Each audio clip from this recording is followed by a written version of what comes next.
Good morning সবাইকে। আশা করি সকলের দিন খুব ভালো কাটছে। আজকে যে ব্লগটা নিয়ে এসেছি এটা বেশ কিছুদিন পুরনো।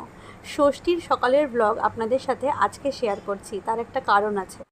ষষ্ঠীর দিন ছোট থেকেই মা বলে এসেছে নতুন জামা পরতে। সেই মতো মা প্রতি ষষ্ঠীতে আমাকে নতুন জামা পরিয়ে এসেছে। আমিও সিয়ানকে পরিয়ে থাকি। আর আমাদের বাড়ির আরও যে ছোট সদস্য আছে গোপাল, তার জন্য এই বছর ষষ্ঠীতে একটা বিশেষ উপহার আমরা আয়োজন করেছি। এই যে খাটটা দেখছেন, এই খাটটা হলো সেগুন কাঠের। এটা আমরা গোপালের জন্য এই ষষ্ঠীতে গোপালকে উপহার দিলাম। আর সবচেয়ে বড় ব্যাপার কি জানেন, এই খাটটা বানিয়েছে দেবব্রত। বেশ কিছুদিনের চেষ্টায় আমরা গোপালকে পুজোতে এই নতুন খাটটা উপহার দিতে পারলাম। আজকে ষষ্ঠীতে আমি সকাল থেকে উপোস করেছি, ঠাকুরকে পুজো দেব আর গোপালকে তার নতুন খাটে বসাবো।